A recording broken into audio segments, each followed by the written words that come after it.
Assalamu alaikum students, hope you are all good. I have already explained short question answers of this chapter in my previous lecture.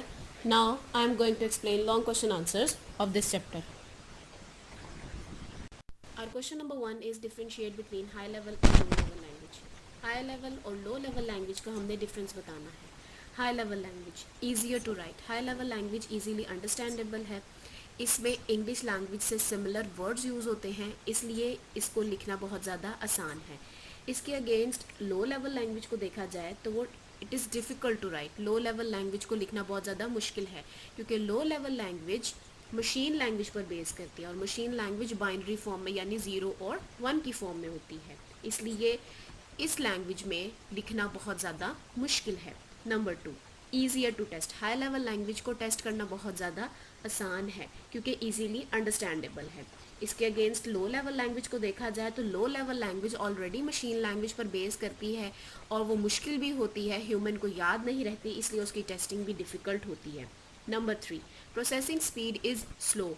High level language की processing speed slow होती है क्योंकि computer उसे समझ नहीं सकता, इसलिए language translator पहले उसे ट्रांसलेट करता है ताकि कंप्यूटर उसे इजीली अंडरस्टैंड कर सके. लो लेवल लैंग्वेज को अगर इसके अगेंस्ट देखा जाए, processing speed is usually fast. Low level language की प्रोसेसिंग स्पीड फास्ट होती है क्योंकि low level language already machine language में ही होती है और इसे किसी ट्रांसलेशन की ज़रूरत नहीं होती, इसलिए इसकी प्रोसेसिंग स्पीड फास्ट होती है. Number 4, C plus plus Java are high level languages. High level languages की एग्जाम्पल में सी प्लस प्लस और जावा हैं, और इसके अगेंस्ट अगर लो लेवल लैंग्वेज देखा जाए तो Fortran and COBOL are low level languages. Fortran और कोबोल लो लेवल की एग्जाम्पल्स हैं. Our question number 2 is what are utility programs? Mention any 4 utilities and discuss their importance. Utility programs क्या हैं और हमें कोई सी 4 utilities बतानी है और उनकी importance discuss करनी है. Answer: Utility program is a system software that improves the operation of an operating system by providing additional and specialized functionality to it. यानी utility programs पहली बात तो ये कि system software हैं जो कि ऑपरेटिंग सिस्टम की एफिशिएंसी को इम्प्रूव करते हैं, उसके काम करने की जो सलाहियत है उसे इम्प्रूव करते हैं कुछ एडिशनल और स्पेशल फंक्शंस प्रोवाइड करते हुए. Some of the popular utilities are as follows. हमारे पास कुछ पॉपुलर यूटिलिटीज़ में सबसे पहले आता है antivirus. It scans for computer virus. Antivirus का काम क्या है कि कंप्यूटर में आने वाले वायरसेस को वो रिमूव करता है.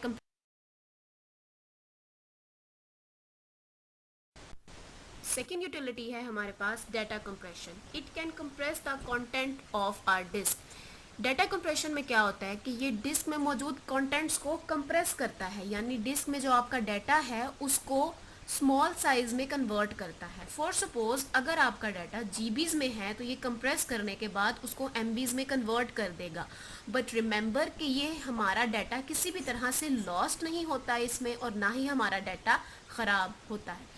किसी भी किस्म की इसमें डाटा में हमारे ख़राबी नहीं आती और ना ही वो ख़त्म हो जाता है और ना ही उसे कोई इशू आता है, यानी डाटा हमारा सेव रहता है. जस्ट हमारी मेमोरी स्पेस के लिए, हमारी स्टोरेज पॉइंट ऑफ व्यू से ये हमें बेनिफिशियल है कि हमारे डाटा को ये कंप्रेस कर देता है, यानी कि जो डाटा जीबीज़ में होता है उसको कम करके ये एमबीज़ में कन्वर्ट कर देता है. थर्ड यूटिलिटी है हमारे पास network utility. It analysis the computers network connectivity. Network utility का काम क्या है कि वो कंप्यूटर के नेटवर्क कनेक्टिविटी को एनालाइज करता है, यानी कंप्यूटर के जो राब्ते के ज़राए हैं उन तमाम राब्ते के ज़राए को ये तज्जिया करता है, उनको देखता है, उनको परखता है. हमारे पास जो फोर्थ यूटिलिटी है वो है डिस्क मैनेजमेंट. डिस्क मैनेजमेंट क्या है? It includes the operations like disk cleaner, checkers, disk formatting etcetera.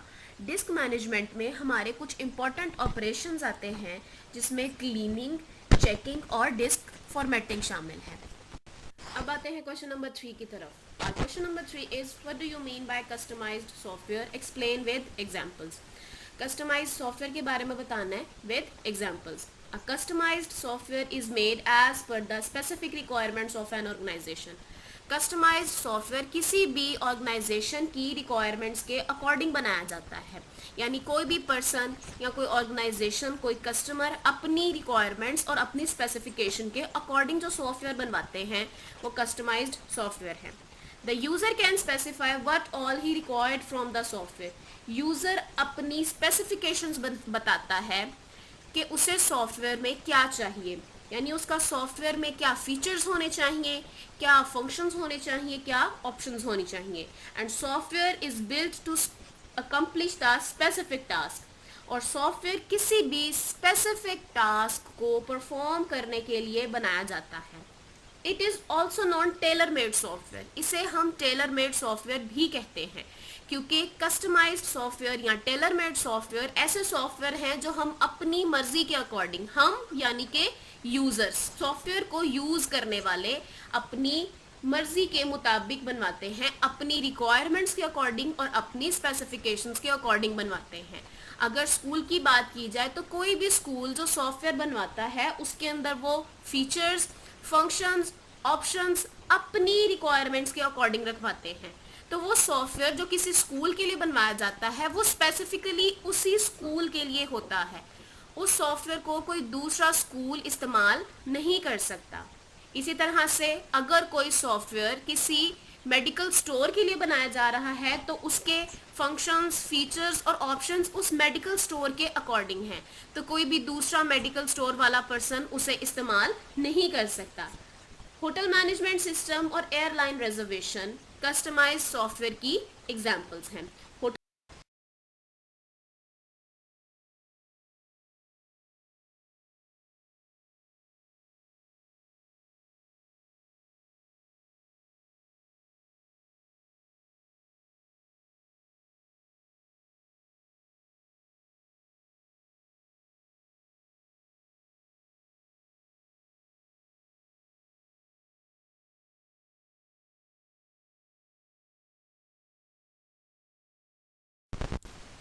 Our next question is question number 4. What are the different tasks performed by an operating system? A to B. Operating system किस किस्म के काम करता है, task perform करता है? Answer is the followings are the task performed by an operating system. Number 1, operating system manages the system resources. Operating system system के तमाम रिसोर्सेज को मैनेज करता है, यानी ऑपरेटिंग सिस्टम का काम है कि वो कंप्यूटर के तमाम रिसोर्सेज को प्रॉपरली मैनेज करे, जिसमें मेमोरी मैनेजमेंट और डिस्क मैनेजमेंट वगैरह शामिल है। Number 2, operating system manages the transfer of data to and from various peripherals. Peripherals means input-output devices such as keyboard, mouse, scanner and printer. Operating system input और output devices से आने और जाने वाला data, यानी इनपुट डिवाइसेस से जो data computer को मिलता है और आउटपुट डिवाइसेस जो डाटा कंप्यूटर को देते हैं, यानी आउटपुट डिवाइसेस के थ्रू जो डाटा कंप्यूटर शो करवाता है, उन तमाम किस्म के डाटा को मैनेज करता है। Number 3, operating system manage the system security and performance. Operating system system की सिक्योरिटी यानी कंप्यूटर की सिक्योरिटी और उसकी परफॉर्मेंस को मैनेज करता है। Number 4, it provides a way for application software to communicate with the hardware. Operating system एक environment का नाम है। ऑपरेटिंग सिस्टम एक एनवायरनमेंट है जो एप्लीकेशन सॉफ्टवेयर को एक मैनर, एक वे प्रोवाइड करता है कि वो इजीली हार्डवेयर यानी जो डिवाइसेस हैं लाइक प्रिंटर, उसके बाद सीपीयू और दूसरी हार्डवेयर डिवाइसेस, इन तमाम के साथ इजीली कम्युनिकेट कर सके। सो स्टूडेंट्स, ये आपके चैप्टर नंबर 1 से कुछ लॉन्ग क्वेश्चन आंसर्स थे। होपफुली आपको सब समझ में आ गए हो। आपने इनको प्रॉपरली याद करना है और प्रैक्टिस करनी है। Thanks for watching. अल्लाह हाफिज़।